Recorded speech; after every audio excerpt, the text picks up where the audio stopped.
अस्सलामुअलैकुम, आप देख रहे हैं हो क्या रहा है। मैं हूं फैसल अब्बासी, मेरे साथ मौजूद हैं आरिफ निज़ामी साहब। बहुत शुक्रिया निज़ामी साहब आपका। आज के प्रोग्राम में कुछ जिक्र करेंगे सिंध से। जो सिंध की अपोजिशन है वो फिर से गवर्नर राज की बातें कर रही है। प्रोग्राम में जानने की कोशिश करेंगे क्या 18वीं तरमीम के बाद गवर्नर राज लगाना इतना आसान है, और ऐसे में जब पूरे मुल्क में एक वबाई कैफियत है तो ये गवर्नर राज की बातें क्यों हो रही हैं, क्या सिंध हुकूमत परफॉर्म नहीं कर पा रही, इससे मुतालिक भी बात करेंगे। दूसरा, शहबाज शरीफ साहब को लेकर कुछ मुख्तलिफ तबसरे, तज्जिए और सियासतदानों की जानिब से हिंट करवाए जा रहे हैं, लेकिन ईद के बाद शहबाज शरीफ साहब क्या करने जा रहे हैं या शहबाज शरीफ साहब के साथ होने क्या जा रहा है, इससे मुतालिक भी आज के प्रोग्राम में बात करेंगे। इसके अलावा कौमी असम्बली का तवील तरीन सेशन भी होने जा रहा है, उससे मुतालिक भी प्रोग्राम में हम बात करेंगे। फ्लोर मिल्स वाले हड़ताल पे थे, अब हड़ताल उनकी ख़त्म हो गई है, क्या मामलात हुकूमत के साथ तय पाए हैं, ये भी आज के प्रोग्राम का हिस्सा है। इस पर भी उनका बुनियादी जो तहफ़्फ़ुज़ात और उनके मुतालबात हैं वो हम जानेंगे। कुछ दीगर मामलात भी आज के प्रोग्राम में ज़ेर बहस लाएंगे। लेकिन निज़ामी साहब, सबसे पहले आपकी तरफ आते हैं। जो आज सुप्रीम कोर्ट में समाअत हुई हैं कोरोना खुद नोटिस केस की, उस पर जहाँ बहुत सी बातें हुई, वहाँ पर एक दिलचस्प रिमार्क्स सामने आए जब अदालत की जानिब से, मुअज़्ज़ज़ जजेस की जानिब से ये कहा गया कि जो कोरोना टेस्ट हैं वो सरकारी लेबॉरेटरी से करवाएं तो मुस्बत आते हैं, प्राइवेट से करवाएं तो वो मनफी आ जाते हैं। और फिर इसके साथ साथ जो गवर्नेंस है इस्लामाबाद और लाहौर में जो करंतना मराकज़ थे उस पर भी खासी अदालत ने बरहमी का इजहार किया है। तो अब लग क्या रहा है कि अदालत ये पूरा ये जो समाअत हो रही है एक तरह से सर्विलेंस कर रही है कोरोना के मैटर को लेकर। देखें, ये जो अदालत जो बातें कर रही है उसमें कुछ ठीक है, लेकिन वाज की वजह से मैं समझता हूँ कि अनसर्टेनिटी में इजाफा हो रहा है, जिसका एडवोकेट जनरल ने खुद अदालत से दरख्वास्त करके गालबन आज कहा है कि जी जो आपके रिमार्क्स हैं वो अवाम उनको बहुत संजीदगी से लेती है सुप्रीम कोर्ट के फैसलों को। तो अदालत के हुक्म से लोग समझ रहे हैं कि कोरोना कुछ संजीदा मसला नहीं है, और इसकी वजह से इंतजामिया को बड़े मुश्किलात आ रहे हैं। अब ये एडवोकेट जनरल जो हैं, इनका ये कहना जो है, अटॉर्नी जनरल का, ये वफाक की नुमाइंदगी करते हैं जी, सिंध के सूबे के एडवोकेट जनरल नहीं है।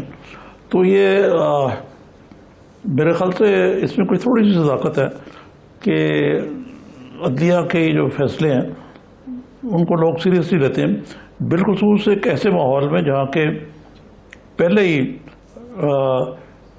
ये क्वारंटीन को और लॉकडाउन को, इन चीज़ों को, कोई सोशल डिस्टेंसिंग को सीरियसली नहीं लिया जा रहा। और आपने उसके कई मुज़ाहिर देखे हैं कि लोग शॉपिंग मॉल्स में और बाज़ारों में किस तरह आज़ादी से घूम रहे हैं। तो ये SOPs जब तक इनको नाफिज करना हुकूमत का काम है, और अगर लोग समझते हैं कि भी अदलिया ने कह दिया तो अब ये फ्री फॉर ऑल है, तो इस तसर को मेरे ख्याल से अदलिया को ज़ायल करना चाहिए। निज़ामी साहब, एक और भी मामला है जो तासुर क्या, ये डिबेट है हर 6 महीने बाद या 8 महीने बाद ये फिर से आ जाती है। जो इख्तियारात हैं एग्जेक्टिव के और इदारों के, अब बज़ाहिर ये लग रहा है कि जो कल के डिसीजन थे उसके बाद फिर से ये बहस चल निकली है। मिल बैठ के इसका भी कोई नतीजा निकल आना चाहिए या पहले से तरीका मौजूद है? जी, ये तो तरीका तो मौजूद है। अगर हुकूमत खुद ही हुकूमतों का शिकार हो और कोई फैसला ना हो रहे हो तो मामलात जो है वो दिगर को तो होंगे। अब मसलन वफाकी हुकूमत या PTI के जो रहनुमा हैं, कुछ वज़ीर हैं, को वहाँ के अपोजिशन लीडर हैं, उनका बड़ा धमकी आमेज़ रवैया है सिंध की तरफ, और उन्होंने यहाँ तक कि गवर्नर राज तक की बातें शुरू कर दी हैं, जो कि मेरे ख्याल से बड़ी इंतहाई अफसोसनाक भी हैं और बेवक्त की रागनी भी है, और इससे ख़ासा इर्ताश मौजूदा जो पहले ही बड़ी आई है पोलराइजेशन, इसमें मज़ीद इजाफा हो जाएगा। तो इस वक्त ठंडी करने की ज़रूरत है, और जो SOPs हैं वो भी फॉलो करने चाहिए, और जो इंतज़ामिया है उसको इस वक्त में मजबूत बनाना चाहिए। अगर उनको ये इंकरेजमेंट हो कि वो फ्री फॉर ऑल हो जाए जैसा कि इस वक्त है, तो उसके बड़े खौफनाक नतायज होंगे। शायद जी आपने गौर नहीं किया, जो वज़ीर साइंस एंड टेक्नोलॉजी हैं उन्होंने एक ट्वीट में आज बिल्कुल दुरुस्त बात कही है। उन्होंने कहा ये जो एक थ्योरी है ना जिसको कहते हैं इज्तिमाई रेजिस्टेंस पैदा करना, हर्ड इम्यूनिटी, ये एक डिस्क्रेडिटेड थ्योरी है। हाँ, ये डिस्क्रेडिटेड है और इसका अगर इसके तहत कहा जाए कि जी लोग अपना खुला अपने कारोबार ज़िंदगी में मशहूर हो जाएं, कोई SOPs ना हो, कुछ ना हो, तो इसमें खुद ही जितने लोगों की तादाद तो ज़्यादा होगी मरने वालों की, लेकिन एक इम्यूनिटी पैदा हो जाएगी। ये थ्योरी जिन मुल्कों में इसकी कोशिश की है इसकी प्रैक्टिस करने की, वो नाकाम रही है। मतलब चीन के अंदर देख लें, खुद अमेरिका में जहाँ के बरतानिया में सबसे ज़्यादा बात हुई है, चीन से भी ज़्यादा है बरतानिया में। कहीं ये बरतानिया के जो है बोरिस जॉनसन, वो भी पहले हर्ड इम्यूनिटी की बात करते थे, फिर उनको खुद जब हो गया तो उसके बाद तो उनकी राय बदल गई। तो मकसद है कि हमारे जो लीडरशिप है इनको उस लीडरशिप का मुजाहरा करना चाहिए, और उसमें सब कुछ अमल करता हूँ कि अगर वो जिम्मेदारी से और बुर्दबारी से आगे नहीं चलेंगे। और जी ठीक है निजामी साहब, चाहे वो पीपल्स पार्टी के लोग हों चाहे PTI के हुकाम हों, उनको एक दूसरे को बर्दाश्त करने का मौका पैदा करना चाहिए।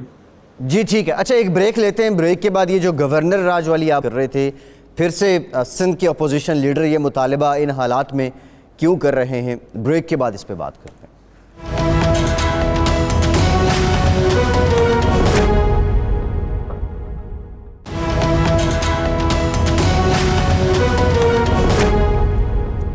ब्रेक के बाद एक बार फिर से आपको खुशामदीद कहेंगे निजामी साहब। ब्रेक से पहले हम कुछ गवर्नर राज से मुतालिक बात कर रहे थे। साबिक गवर्नर सिंध मोहम्मद ज़ुबैर साहब ने भी हमें ज्वाइन कर लिया, बहुत शुक्रिया ज़ुबैर साहब आपके वक्त का। ज़ुबैर साहब आपकी तरफ भी आते हैं, आपसे भी बात करते हैं। निजामी साहब, आज जो वहाँ मौजूद अपोजिशन है सिंध में, फिरदौस शमीम नकवी साहब, वो गालिबन आर्टिकल 245 का हवाला दे रहे थे और फाइनेंशियल इमरजेंसी की बात कर रहे थे। इसी तरह की बात कुछ अर्सा पहले फ़रोग नसीम साहब ने भी की थी हमारे एक इंटरव्यू में, फिर उस पर खासा शोर भी हुआ था। ये गवर्नर राज पछीती घास क्यों है जो थोड़े टाइम के बाद ये बहस फिर से उग जाती है? निजामी साहब, गवर्नर राज it's easier said than done, बड़ा मुश्किल है मौजूदा हालात में लगाना, और बिलखसूस सिंध में।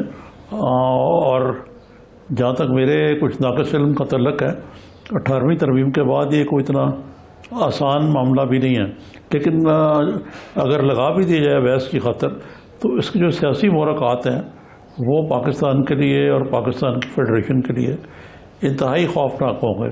जिस तरह 18वीं तरमीम को ख़त्म करने की धमकियाँ जो है वो दी जा रही हैं। कभी कहा जा रहा है कि जी शाह महमूद कुरैशी साहब कहते हैं कि हम कर ही नहीं सकते तो हम किस तरह ख़त्म करें उसको, लेकिन एक बहस का आज़ार तो हो रहा है। फिर इस किस्म की बातें कि हम कराची आ रहे हैं, हम सिंध आ रहे हैं, हम सिंध टेक ओवर कर लेंगे, उसकी वजह से इस किस्म की अफवाहों को तक़वियत भी मिलती है।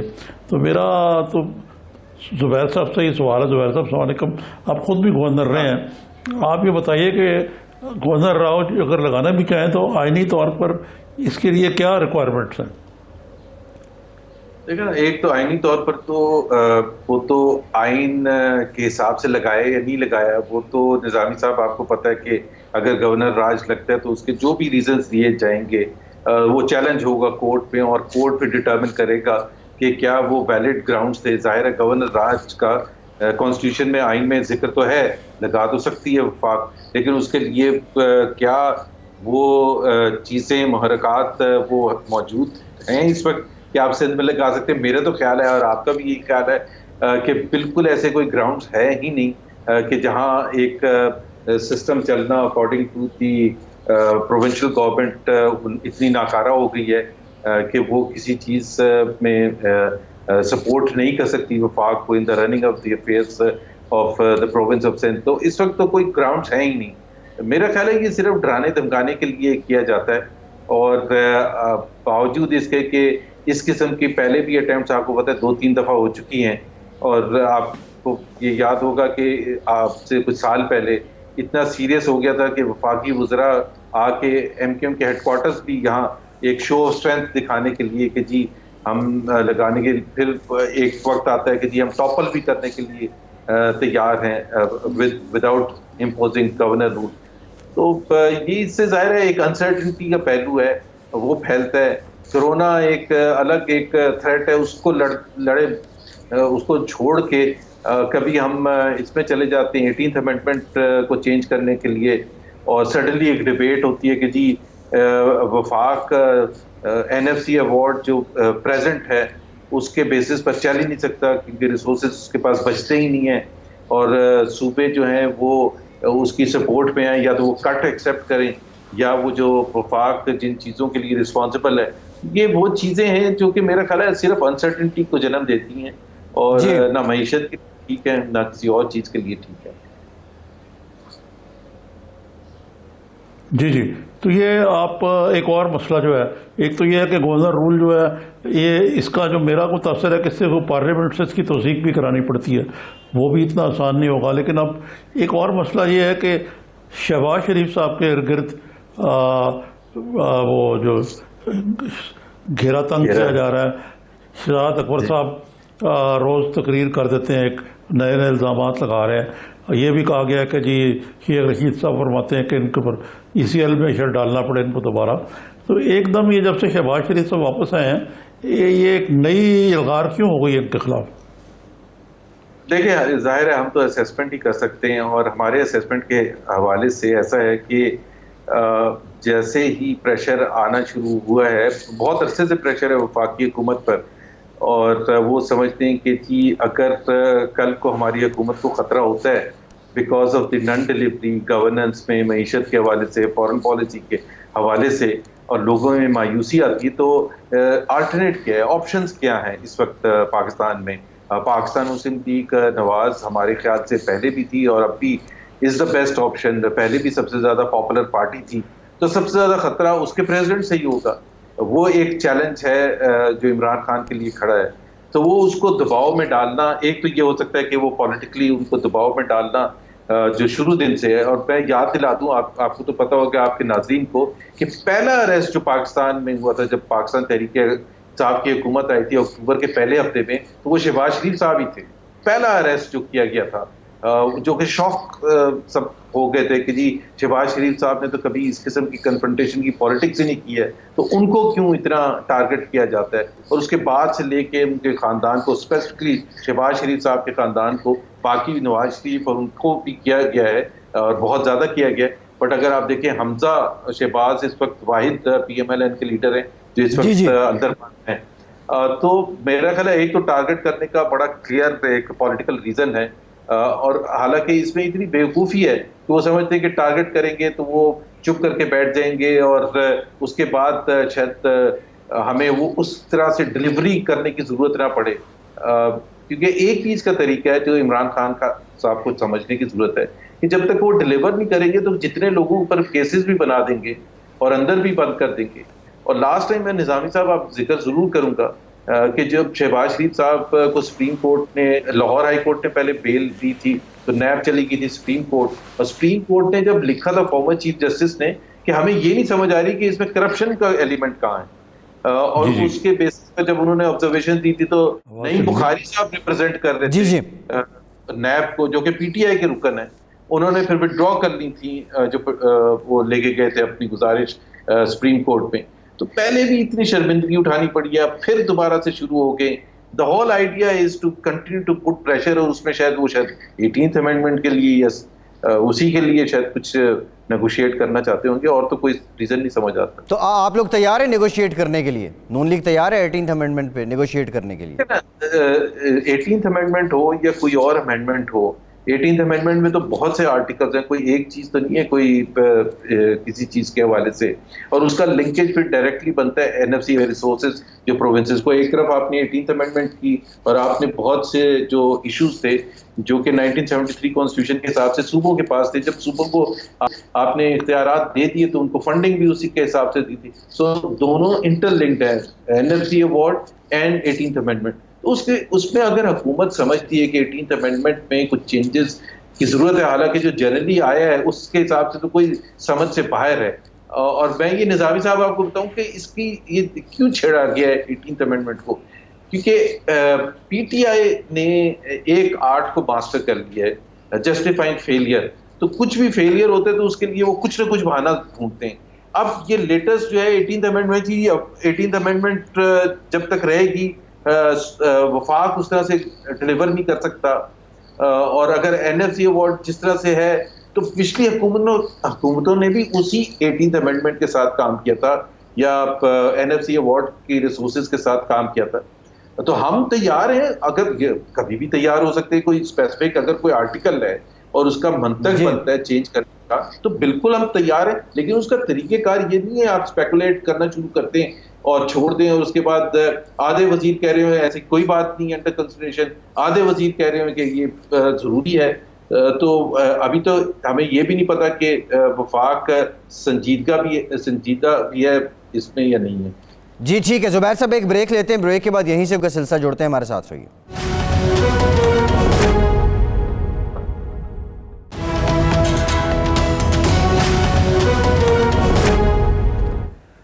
ब्रेक के बाद एक बार फिर से आपको खुशामदीद कहेंगे। मोहम्मद जुबैर साहब भी हमारे साथ मौजूद हैं। निज़ामी साहब, जुबैर साहब से हम ब्रेक से पहले भी कुछ बात कर रहे थे। शिबली फराज साहब ने जो आज प्रेस कॉन्फ्रेंस की, और वो सवाल निज़ामी साहब जो हम बहुत पहले से नून लीग के जो आते हैं दोस्त अहबाब प्रोग्राम में, उनसे हम पूछ रहे हैं कि बड़े स्पेसिफाई किस्म के इल्ज़ाम होते हैं और शहबाज शरीफ साहब की जानिब से बिल्कुल एक रस्मी सा उसका एक जवाब होता है। निज़ामी साहब, आज जो शिबली फराज साहब ने इस सारे रवैये को अखलाकी बांझपन करार दे दिया है, ये बड़े सख्त अल्फाज वो इस्तेमाल कर गए हैं और फिर कुछ हिंट भी करवा गए हैं कि गौर कर रहे हैं शहबाज शरीफ साहब का नाम ज़ेर गौर है कि ECL में डाला जाए। तो अब ये क्या, इसको रिस्पॉन्ड आपको क्या लगता है कैसे करना चाहिए नून लीग को? निज़ामी साहब। जी जुबैर साहब, ये आप बताइए कि उन्होंने आज शिबली फराज साहब ने कहा कि इस दफ़ा हम शहबाज शरीफ को जाने नहीं देंगे, वो लीडर ऑफ द अपोजिशन के तौर पर रिकनसाइल नहीं करते, वो सिर्फ इक़्तिदार चाहते हैं। और तीसरे ये कि वो किसी टॉक शो में आए थे, वैसे तो आते नहीं लेकिन वो ख़ास जो उनके लोग हैं उनके टॉक शो में चले भी जाते हैं, वहाँ उन्होंने कुछ ऐसी बातें की जिनका उन्होंने जवाब दिया। लेकिन साथ ही उन्होंने इंकशाफ किया है, काबीना में बाकायदा ये बहस हुई कि ECL पे उनको डाला जाए या नहीं डाला जाए। तो फिलहाल कोई फैसला नहीं हुआ, लेकिन उन्होंने ये भी कह दिया कि उनको इस दफ़ा जाने नहीं दिया जाएगा, उनको अपने फेस करने पड़ेंगे जो उनके खिलाफ इल्ज़ामात हैं। निज़ामी साहब, बड़ा सिंपल है। देखें, शहजाद अकबर साहब तो पता नहीं दर्जनों प्रेस कॉन्फ्रेंसेस कर चुके हैं और उसकी लीगल कोई हैसियत नहीं है। आप भी एग्री करेंगे, कोई भी कानूनदान ये नहीं कह सकता कि शहजाद अकबर साहब आके पेपर्स ले रहा है, और मेरे तो ख्याल है कि ये सेम पेपर्स हैं जो शुरू दिन से वो ले रहते हैं, और उसके बेसिस पर काबीना ECL पर डाल दे। भाई अगर कोई केस है तो उस केस का तरीक़ेकार क्या है, मौजूदा तरीक़ेकार क्या है कि नैब जो है वो एक 3 स्टेजेस में करता है अपनी कार्रवाई। एक इंक्वायरी करता है, फिर इन्वेस्टिगेशन करता है और फिर रेफरेंस फाइल करता है। आपको पता है मुतअद्दिद बार सुप्रीम कोर्ट ने भी, हाई कोर्ट ने भी इस चीज़ पर एतराज़ किया है कि जी आप इंक्वायरी स्टेज पर या इन्वेस्टिगेशन स्टेज पर अरेस्ट ना किया करें। तो जितने भी हमारे केसेस हुए 90% से ज़्यादा उसमें रेफरेंस ही नहीं कभी फाइल हुआ और सब ने जेलें भी भुगत ली हैं। सो अगर शहबाज शरीफ के खिलाफ कोई केस है, रेफरेंस है, तो वो फाइल करें, और वो फाइल करेंगे और वो फेस करेंगे। उस वक्त नैब क्या कार्रवाई करती है क्या नहीं करती, ना उसका शहजाद अकबर से ताल्लुक है ना उसका काबीना से ताल्लुक है। सो इस वक्त तो कोई केस ही नहीं फाइल किया हुआ और वो कह रहे हैं कि जी हम कंसिडर कर रहे हैं ECL पर नाम डालने के लिए। किस लिए कंसिडर कर रहे हैं? शहजाद अकबर की प्रेस कॉन्फ्रेंस पर तो नहीं लोगों को आप ECL पर डाल सकते। जितनी दफा वो प्रेस कॉन्फ्रेंस करें शहजाद अकबर, जिनकी कोई हैसियत ही नहीं है, उतनी दफा हम आके उनका जवाब दिया करें। हमारे पास तो बड़ा एक कानूनी तरीकेकार है कि जब वो नैब केस फाइल करता है, अकाउंटेबिलिटी कोर्ट में केस होता है, हम जाते हैं, वहां जो प्रोसिक्यूटर होता है नैब की तरफ से वो कोई बात ही नहीं करता। चाहे वो मिफ्ता इस्माइल का केस था, शाहिद खान अब्बासी का केस था, एहसन इकबाल का केस था, मरियम नवाज का केस था, किस केस में उन्होंने आके ये बताया कि जी देखें ये है इनके खिलाफ शवाहिद, या शहबाज शरीफ साहब का जो पहले था। और शहबाज शरीफ साहब का जो मैं आपको ब्रेक से पहले बता भी चुका हूँ कि जब उनको सुप्रीम कोर्ट ने जब रिजेक्ट किया था अपील नैब की, तो उन्होंने क्या कहा था कि करप्शन है कहां। तो एक इदारा और एक हुकूमत को बजाय कि शर्मिंदगी होनी चाहिए, 2 साल गुजरने के बाद आप एक भी चीज आगे नहीं ला सके, आप ढटाई के साथ फिर शुरू हो जाते हैं। तो ये वही इल्ज़ाम है जो पहले लगाए गए थे। जुबैर साहब, या कोई नई इन्होंने कहते हैं हमने नई डिगिंग की है, कोई लोग हैं जो इनको हमने पकड़ लिया है, कुछ ऐसे लोग हैं जिनको नादरा से पता लगा उनके पासपोर्ट ही नहीं थे, जो बाहर से पैसे भेज रहे थे। आरिफ निजामी साहब, जी जी, एक तो देखे ना, हम शहजाद अकबर की किसी बात पर हम सीरियस ही नहीं लेते हैं, बिल्कुल फ्रैंकली, और मेरा ख्याल है मीडिया भी नहीं लेते। पहली 2-3-10 दफा शायद सीरियसली लेते हो कि जी वो क्या कह रहे हैं क्या नहीं कह रहे। नहीं, हम तो बहुत ज्यादा लेते हैं जुबैर साहब। अच्छा, आप लेते, बट हम नहीं लेते, हम डिटेल्स में नहीं जाते। हमने अपने आप को ब्लड प्रेशर नहीं चढ़ाना। अगर कोई केस है तो शहजाद अकबर का उससे कोई ताल्लुक नहीं। वाई शहजाद अकबर कम्स, नैब जब आके ये पूछेगा या इंक्वायरी करेगा या इन्वेस्टिगेशन करेगा, अपना सवालनामा भिजवाएगा, तो हम जरूर जो कानून के मुताबिक जो चीजें उसको अमल दरामद करेंगे। लेकिन 2 साल के बाद एक हुकूमत का एहलकार आके अगर ये कहता है, जिसका नंबर 1 जो ऑब्जेक्टिव था वो पाकिस्तान की लूटी हुई दौलत को वापस लेके आना था, अगर आप उनसे पूछे कि अभी तक आप एक पैसा भी लेके आए हैं, तो उसका कोई जवाब है नहीं। और बजाय उसके कि वो प्रेशर डालने के लिए हर रोज प्रेस कॉन्फ्रेंसेस करते हैं, ये प्रेस कॉन्फ्रेंसेस हमारे लिए मीनिंगलेस हैं, और ये सिवाय इसके कि जी कंट्री में एक अनसर्टिनिटी बढ़ाना और पॉलिटिकल टेम्परेचर्स को हवा देना, इसके अलावा कुछ भी नहीं। जुबैर साहब, ये जो आप बात कर रहे हैं कि अभी तक कुछ भी साबित नहीं हुआ, साथ ये जवाब भी हुकूमत दे रही है कि जो निज़ाम है वो बड़ा कॉम्प्रोमाइज़ है और उसी वजह से यहाँ कुछ भी साबित नहीं होता और इसी निज़ाम को उन्होंने बदलना है। लेकिन अब ये निज़ाम, अगर निज़ाम खराब है तो उसमें हमें सजा होनी चाहिए। भाई अभी तक जो निज़ाम है और 2 साल आपको हो चुके हैं, तो उसके तहत आपके पास कोई अगर जवाब नहीं बनता और आपके पास आपकी नैब जो टीम है वो प्रोसिक्यूशन नहीं कोई आगे ला सकती, तो शहजाद अकबर साहब तो बिल्कुल ऐसे शो करते हैं कि ओपन एंड शट केस है, बिल्कुल क्लियर नाम भी है, ये अकाउंट नंबर भी है, ऐसे ही शो करते हैं ना। तो भाई तो वो वहां पर भी तो रखा करें। मैं आपको निजामी साहब, मैं आपको 100% ये यकीन दिला रहा हूँ, चाहे वो मिफ्ता इस्माइल का केस हो अकाउंटेबिलिटी कोर्ट में, या शाहिद खाकान का हो, या मरियम नवाज का हो, सेवरल केसेस, मरियम नवाज का तो मेरे ख्याल में हर पेशी में गया था, शाहिद खाकान अब्बासी की, मिफ्ता इस्माइल की, वहां ये कुछ बोलते ही नहीं है। वहां एक लाख। अच्छा जुबैर साहब, जरा 20 दिन और दे दें, और अगर जुबैर साहब आसान अल्फाज में ये बता दें, होना चाहिए। देखिए जुबैर साहब, आसान अल्फाज में बता दें, एक तो बहस है कि कुछ हो सकता है 18वीं तरमीम में कुछ तरमीम हो, फिर नैब ऑर्डिनेंस का मामला भी है, कुछ और भी मामलात हैं जिस पे हुकूमत को अपोजिशन की ज़रूरत पड़ेगी। तो ये सारा माहौल जो बन रहा है, जिस तरह अभी शिबली साहब ने बात की कि गौर हो रहा है नाम ECL में डाल दिए जाए, ये कोई बारगेनिंग स्ट्रेटजी है, प्रेशराइज करके नून लीग को साथ मिलाया जाए, कोई हिमायत ली जाए, तो क्या नून लीग भी बारगेन करने को तैयार है? आपको क्या लग रहा है, ये इन हालात में ये स्मेल क्या कर रहे हैं आप? अभी तक हमें कोई अप्रोच नहीं किया, लेकिन यहाँ तो हुकूमत में कोई तरीक़ेकार के मुताबिक तो काम हुआ ही कोई नहीं कभी। सारा कुछ ही देखें आप, कोरोना वायरस की चल रही है। ये अभी शहबाज शरीफ साहब का आपने जिक्र किया और आपने दुरुस्त फरमाया कि ये शहजाद अकबर साहब जो हैं वो वही इल्ज़ाम दोहराते रहते हैं। लेकिन एक बात तो बड़ी वाज़ेह हो जाती है इससे कि एक तरफ हुकूमत कहती है और नैब कहती है कि हम फेस नहीं देखते, केस देखते हैं, और हम बिल्कुल स्टेट के नीचे, हम गवर्नमेंट से हमारा कोई ताल्लुक नहीं। गवर्नमेंट भी कहती है कि हमारा कोई ताल्लुक नहीं, लेकिन शहजाद अकबर तो गवर्नमेंट का हिस्सा है और वो बड़े बरबला तरीके से ऐलान करते हैं। शिबली फराज कहते हैं हम ECL पर डाल देंगे, हम छोड़ेंगे नहीं, जाने देंगे नहीं देंगे। तो ये तो एक किस्म का, बिल्कुल आप देखें ना निजामी साहब, आपने सही कहा, जब धंधा ही है ना ये। शेख रशीद सीनियर तरीन मिनिस्टर हैं, कुछ छोटे मिनिस्टर नहीं है, उनकी बातें जो हैं सीरियस ही लेनी चाहिए। अब यहाँ ऐसा माहौल हो गया है कि शेख रशीद बड़े आराम से कहते हैं कि ईद के बाद झाड़ू होगा और वो लॉक इन हो जाएंगे शहबाज शरीफ। ये उन्होंने कहा है या नहीं? कोई और मुहज़्ज़ब डेमोक्रेसी हो तो शेख रशीद को ये इसका जवाब देना पड़ेगा कि आप किस बेसिस पर कह रहे हैं। लेकिन शेख रशीद तो ऐसे हैं कि वो IPP की रिपोर्ट पर जब उनसे पूछा गया कि IPP की रिपोर्ट रिलीज होनी थी, काबीना ने अप्रूवल दे दी थी, तो क्यों नहीं हुई? तो उन्होंने कहा कि मैंने तो एनर्जी कमेटी के चेयरमैन असद उमर से पूछा कि जी वो रिपोर्ट क्यों नहीं रिलीज हुई, कम से कम मेरी कॉपी तो दे दे। उन्होंने कहा जी मेरी कॉपी भी नहीं बची है। अब ये एक मजाक है, ये हुकूमत है, खुद जोक्स क्रैक कर अपनी हुकूमत के बारे में। तो मेरा तो ख्याल है it is so disappointing. Shahzad Akbar आके अगर फ्रंट एंड करते हैं तो वो फ्रंट एंड नैब, वो उससे साफ पता चलता है कि नैब, और उससे मैं एक और भी बता दूं निजामी साहब, जस्ट टू क्लोज, आपको पता है जी कि ठीक। तारिक चीमा साहब on behalf of the Chaudhry brothers गए थे प्राइम मिनिस्टर के पास कि जी ये नैब ने क्यों केस खोला 20 साल पुराना चौधरी ब्रदर्स के खिलाफ। क्या प्राइम मिनिस्टर ने कहा कि मैं पता करता हूं। किससे जी पता करते हैं? नैब से पता करते हैं। भाई अपना वक्त है तो पता करते हैं। तो जी जी ठीक है, अगर इंडिपेंडेंट इदारा है तो वो क्यों आप पता कर रहे हैं? आप ये कहेंगे जी नैब जाने और आप जाने। ठीक है। जुबैर साहब बहुत शुक्रिया, जी हाँ, मोहम्मद जी हाँ। जुबैर साहब बहुत शुक्रिया आपके वक्त का, आप हमारे साथ थे। निज़ामी साहब, अब ये जो सारे मामलात हैं, आप शिबली फराज साहब की बातें भी आपने सुनी हैं, तो अब क्या कोई ये सियासी मद्दोजहर बढ़ने लगा है?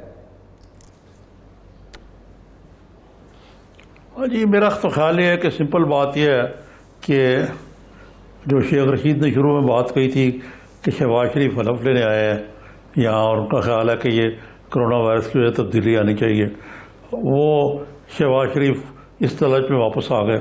अब ये सही है या गलत है, लेकिन लगता है कि शेख रशीद ने जो बात कही थी हुकूमत का भी यही ख्याल है, और इसीलिए उन पर स्क्रू जो है वो टाइट कर दिए गए दोबारा। केसेस वही हैं, वो तो आपको देखा है कि अक्सर ऐसे ही होता है। इसी तरह आपको पता ही है कि शायद खान अब्बासी साहब कहते हैं मुझसे सवाल नहीं किए गए, वो शहबाज शरीफ साहब भी इसी किस्म की बात करते हैं। तो ये तो काल कोठड़ी इसमें डाला जाता है। तो अब इनको मेरा ख्याल है कि रास्ते से हटाने के लिए किया जा रहा है। हालांकि मेरी अपनी राय में शहबाज शरीफ कभी रास्ते में थे ही नहीं, उनकी ख्वाहिश हो सकती है, लेकिन कोई मुझे ऐसा ना खतरा है ना खदशा है कि शहबाज शरीफ कोई वापस आएंगे प्राइम मिनिस्टर तौर पे या चीफ मिनिस्टर के तौर पे। अच्छा, आपने शाहिद खान अब्बासी साहब का जिक्र किया है। निज़ामी साहब इस्लामाबाद से गाड़ी चला के वो कराची गए हैं, अदालत में पेश हुए हैं, और ज़रा कुछ क्रिकेट से रिलेटेड बात की गई, शाहिद आफरीदी से मुतालिक उनसे बात की गई, तो उन्होंने कहा कि क्रिकेटर्स कभी भी अच्छे सियासतदान साबित नहीं हुए। खैर वो हिंट दूसरी तरफ दूसरी जानिब इमरान खान साहब को भी करवा रहे थे, लेकिन वो ये जो सारा सिनेरियो है शहबाज शरीफ साहब को लेके और इन बयानात को लेके, वो कह रहे हैं जो मर्जी कर लें निकलेगा कुछ नहीं। शाहिद खान अब्बासी का कॉन्फिडेंस अपनी ज़ात के बलबूते पे है, या वो समझते हैं कि उनकी लीडरशिप भी मुकम्मल ईमानदार है?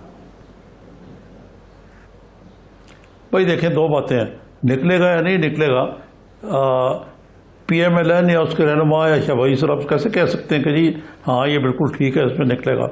ये तो आप देखें, इनको प्रोसिक्यूशन जो है उसको शामिल करना है, और जनाब का तो एक वतीरा ये है ना कि जी पहले आप गिल्टी हैं, उसके बाद साबित करें कि आप आपने काम किया था या नहीं किया था। तो ये तो इसी किस्म का मामला है। जहाँ तक आपने बात की क्रिकेटर्स के नाकाम होने की, तो मेरे जहन में आता है कि जॉन मेजर भी एक क्रिकेटर थे, बरतानिया के वज़ीर आज़म, तो वो कामयाब वज़ीर आज़म नहीं गिने जाते थे। तो वहीं से ये बना कि जी क्रिकेटर्स जो हैं वो कामयाब वज़ीर आज़म नहीं बन सकते।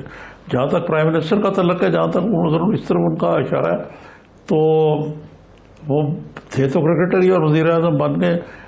अभी कामयाब है नाकाम है ये तो वक्त ही बताएगा, लेकिन जो पहले 2 साल हैं कोई इतना हौसला अफजा नहीं नतायज आया कि आप इस बारे में कोई हतमी राय कायम कर। लेकिन बतौर सियासतदान तो कामयाब हुए ना इमरान खान के, वो वज़ीर आज़म बन गए। अब बतौर वज़ीर आज़म ज़ाहिर है जब उनका टेन्योर मुकम्मल होगा तो फिर ही डिसाइड होगा। ये यहाँ तक खैर अब्बासी साहब को ये समझना होगा कि सियासतदान के तौर पे इमरान खान जो हैं वो कामयाब हुए। अच्छा निज़ामी साहब, ये तो सारे मामलात एक जानिब चल रहे हैं, दूसरा एक और मामला है, एक और रिपोर्ट सामने आई है। नून लीग, अभी ये जुबैर साहब भी बात कर रहे थे NFC से रिलेटेड भी। अब पाकिस्तान में जो मुआशी तरक्की है वो 68 साल बाद मनफी हो गई है। ये चैलेंज अब कोरोना के SOPs पर अमल दरामद होगा नहीं होगा वो बहस अपनी जगह है, लेकिन इससे निकलने में, इस मनफी से मुस्बत होने में कितना टाइम लग जाएगा? नहीं है, एक तो बात जो पहले वाली आपने की है, नाकाम वज़ीर आज़म कामयाब सियासतदान होता है, ये कैसी मुज़क्किर बात की आपने। दूसरा ये है कि जो आपने बात की है कि 68 साल के बाद अब माइनस में है, ये वाकई शर्मनाक बात है। और इसकी वजह यह है कि इकॉनमी में कोई जान ही नहीं थी, मुर्दा थी इकॉनमी, पहले मरी हुई थी, बिल्कुल कुछ नहीं हो रहा था। बेतदबीरियों की वजह से यही कह कि जी पहले हुकूमत बेड़ा गर्क कर गई थी, शायद कर गई हो। इस हुकूमत ने पिछले 2 साल में इकॉनमी के शोबे में क्या तीर मारे। तो एक मुर्दा इकॉनमी को जब मज़ीद मुर्दा किया गया, उसमें यानी कोई खून ही नहीं रहा, तो उसकी बेसिस पे फिर नेगेटिव ग्रोथ ही होनी थी और क्या। और इसका नेगेटिव ग्रोथ के जी जो ठीक है, मोरक़ात हैं ये आपको किसी और प्रोग्राम में मैं अर्ज करूँगा। जी ठीक है। निज़ामी साहब एक ब्रेक लेते हैं, ब्रेक के बाद फ्लोर मिल्स एसोसिएशन हड़ताल पे थी, हड़ताल ख़त्म हुई, मामलात हुकूमत के साथ तय हुए, वजूहात क्या थी हड़ताल की और शराइत क्या तय हुई, इस पर ब्रेक के बाद बात करते हैं। हमारे साथ रहिए।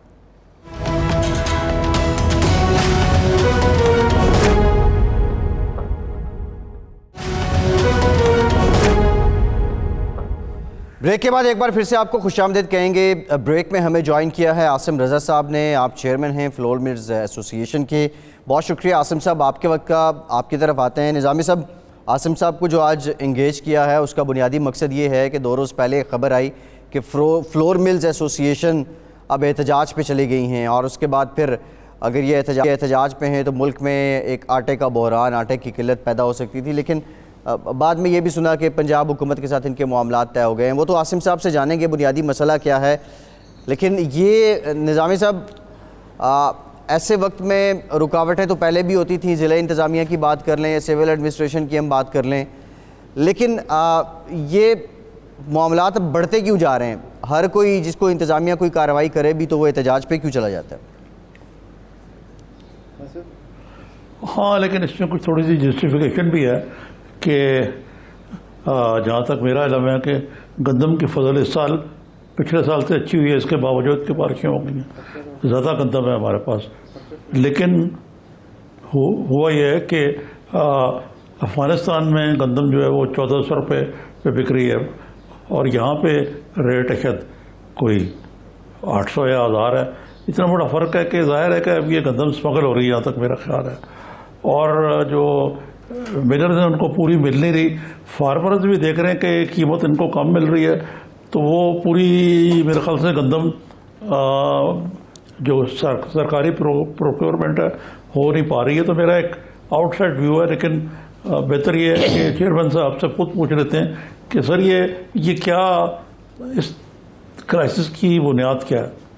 जी मैं निज़ाम साहब बताता हूँ। इस तरह है कि इस दफ़ा हुकूमत ने 1300 की बजाय 1400 रुपया गंदम की इमदादी कीमत कर दी और 1500 रुपया ओपन मार्केट में तकरीबन जनूबी पंजाब में बिक रही है।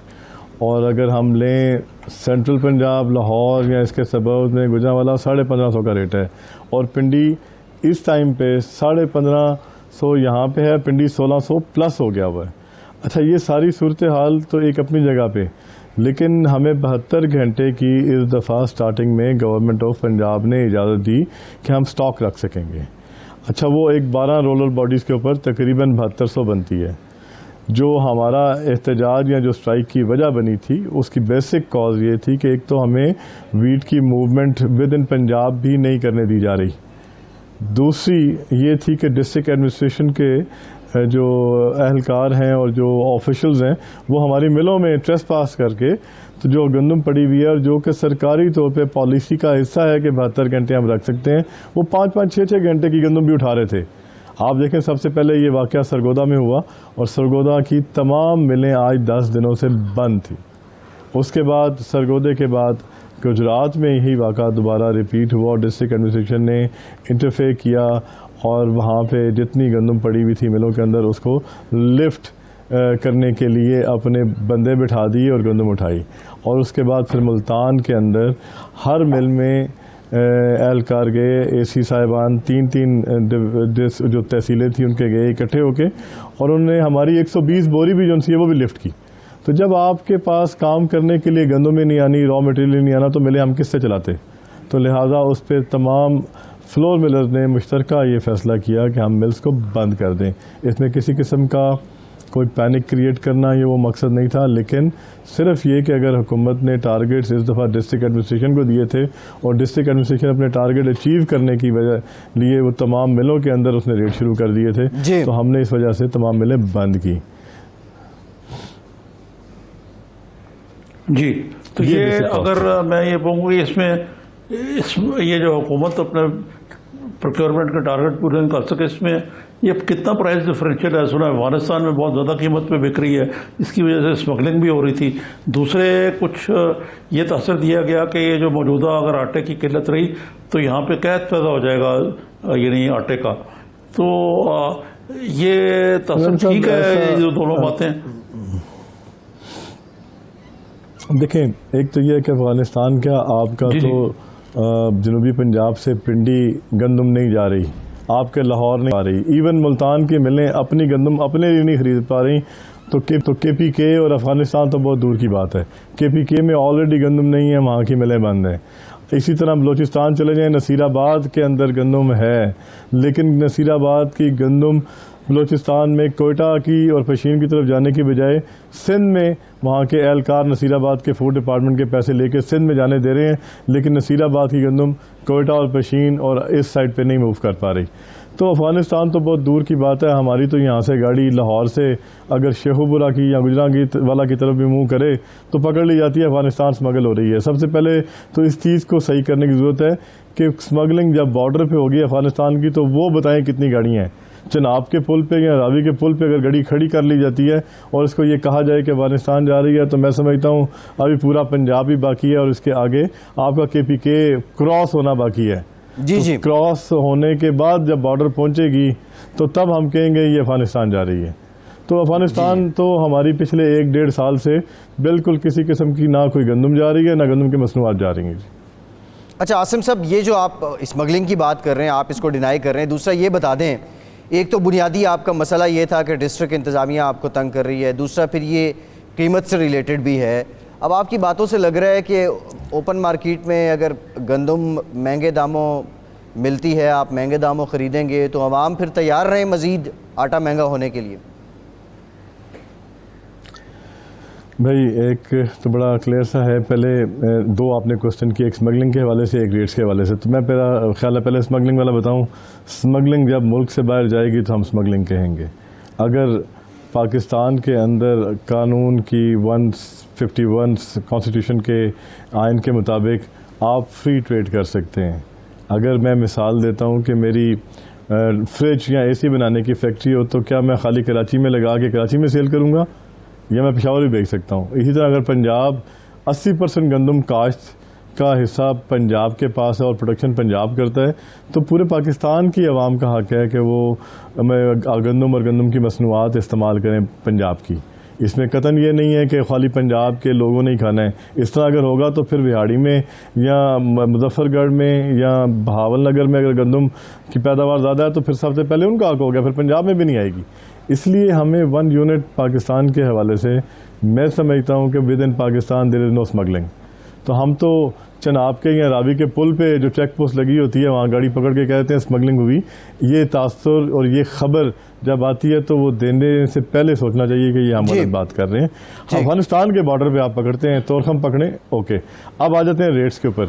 देखिए सर, पिछले साल इमदादी कीमत थी 1300 रुपया, हुकूमत 1300 में ख़रीद रही थी, 1375 में इस दफ़ा इशू हुआ। लेकिन अब अगर हुकूमत ने इमदादी कीमत किसान को फैसिलिटेट करने के लिए 1400 की है तो डेफिनेटली जो 100 रुपये का राइज एक मन में आया उसकी रिफ्लेक्शन आगे आटे की प्राइस पे भी आनी है। अब 1375 अगर इशू हो रहा था और 1400 में ख़रीदारी है तो 12.5 रुपये मन के यहाँ पे फ़र्क आ गया, 25 रुपये मन का फ़र्क आ गया, 12.5 रुपये थैले के फ़र्क आ गया। लेकिन अगर ओपन मार्केट के अंदर यही गंदम 1500 में बिकेगी तो डेफिनेटली उतना राइज थैले की कीमतों में आएगा जो कीमत गंदम के अंदर इजाफा किया गया है। जी जी जी। अच्छा, मेरा आपसे सवाल है कि आपके जो मामला तय हुए हैं अब तो कोई टेंशन की कोई बुनियाद नहीं है, जो आपके मुतालबात थे वो मान लिए गए। जी इसी तरह है जी। विद इन पंजाब गंदम की मूवमेंट पे कोई प्रॉब्लम नहीं होगी। This has been assured by government of Punjab. इसी तरह हमारी मिल्स के ऊपर डिस्ट्रिक्ट एडमिनिस्ट्रेशन का कोई एहलकार, कोई AC, कोई DC या उनके कोई भी एहलकार नहीं आएंगे, ना ऑफिशियल्स ना एहलकार। सिर्फ फूड डिपार्टमेंट के जो ऑफिशियल्स हैं वो इंस्पेक्ट कर सकते हैं मिल्स को। जो हैरेसमेंट क्रिएट की जा रही थी, मिलों को सील किया जा रहा था, वो सारा कुछ ख़त्म कर दिया गया है जी। बहुत शुक्रिया आसिम रज़ा साहब, chairman flour mills association of Pakistan हमारे साथ मौजूद थे। आपके वक्त का बहुत शुक्रिया आसिम साहब। निज़ामी साहब, प्रोग्राम का वक्त खत्म हो गया, आपका भी शुक्रिया। आज के प्रोग्राम से इतना ही। फैसल अब्बासी को इजाज़त दीजिए।